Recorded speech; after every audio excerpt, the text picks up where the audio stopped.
During the exploration efforts of Coventry Log Homes management team for a viable reforestation program, the decision was made to consult with a local logger.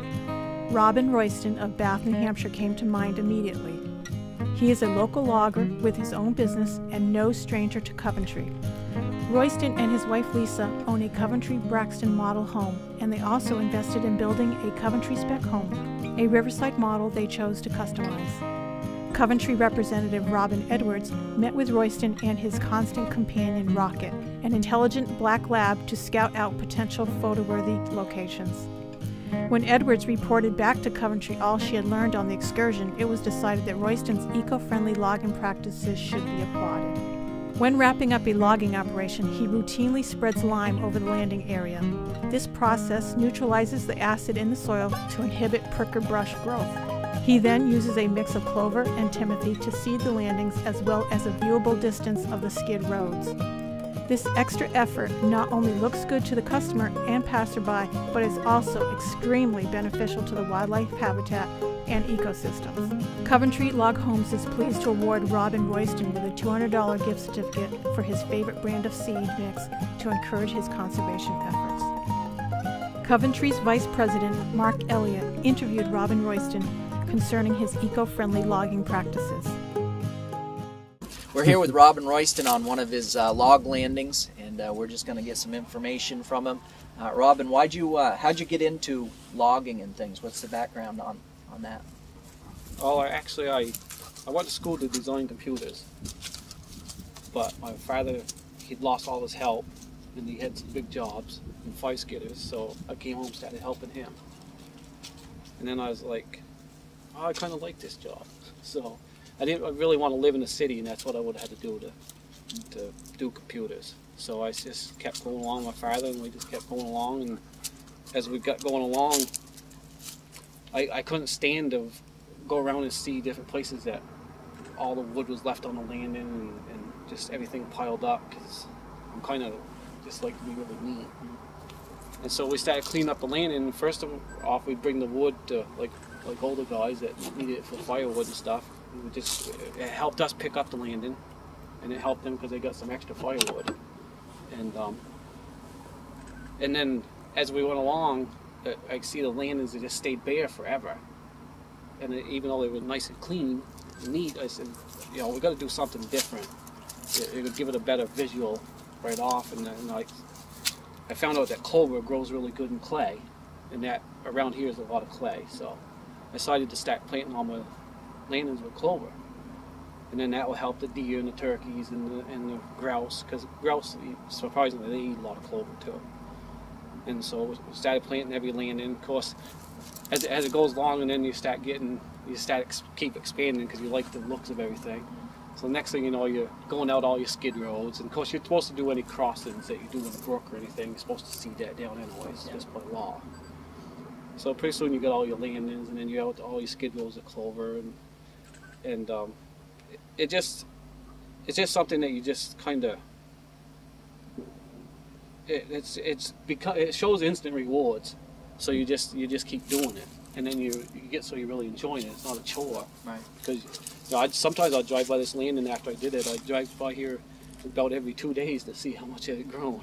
Like, come on, get up here. So I was all bummed out until I see it start coming up, and this is coming in good now. Yeah. And like I said, you get some bare spots on all the landings, you just go back and throw a little more seed on it, and then each spring it keeps expanding, because this was about half bare last spring, and it's really picked up this summer.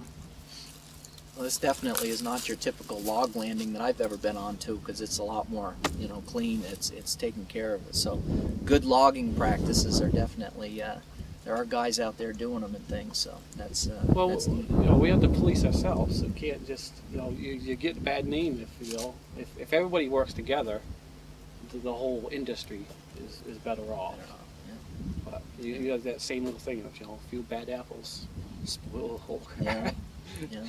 Well, really, our business starts with you guys' effort out here, taking care of the land and out here cutting the trees and then bringing them to the mills, and then we get the opportunity to take those trees and put them into a log home. I know you have one of our log homes, so that's really neat that it brings full circle, and then you know, you're able to get out here and take care of them, and the wildlife benefit from everything actually does. So that's super. Yeah, because a lot of people don't even realize that logging itself is one of the best ways to feed wildlife. Right. Because every hardwood tree that you cut sprouts new sprouts every spring, and the deer will keep them mowed down, and they'll keep them down for 3 or 4 years, and eventually they get taller than they're reached. Yeah. And then that's when the moose come in, and the moose take over for another few years until they get up where they're not reaching them, and then they start working their way back in the trees. Yeah. And we cut predominantly pine, which is what all your log cabins are. And Right. it's such a fast growing species. It's easy to take a piece of land, which I started buying some lands, and you can cut through it and then grow that for another 5 or 6 years, and you can go in for another cut. So you get a lot more, you know, turnover from pine, Right. than other types of woods. Yeah. You know, and especially like if you cut cedar out, I mean it takes forever for that stuff to come back. So it's a lot more beneficial to use pine, which you can reproduce Right. a lot faster. And even when you take the pines out, there's all kinds of seed from all the years. The seed gets in that ground, and it's there, and it lays dormant because the pines really shadow it out. And as soon as you take the pines out and the sun gets to that, the seeds just start sprouting, and then your hardwoods just come back naturally on their own. Then once you get all the hardwoods up, you know, like this tall and stuff, like I said, even when the deer are eating them, that's where all these songbirds, they have to build a nest in them really small trees so that nothing can climb up and get in the nest, because if they try to climb up, they just fall off. And people don't even realize that Right. you know, songbirds don't have big trees like that. That's not where they're going to put their nest. Yeah. So there's a lot of things that animals need from logging that people just aren't really aware of.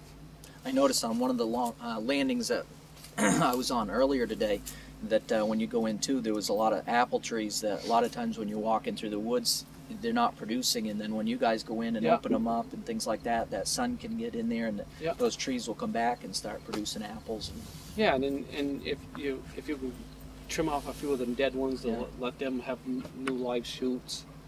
And a lot of the apple orchards around here are grown up, they're overgrown. And if you go in and open up an apple tree too fast, though, you can kill it. Right.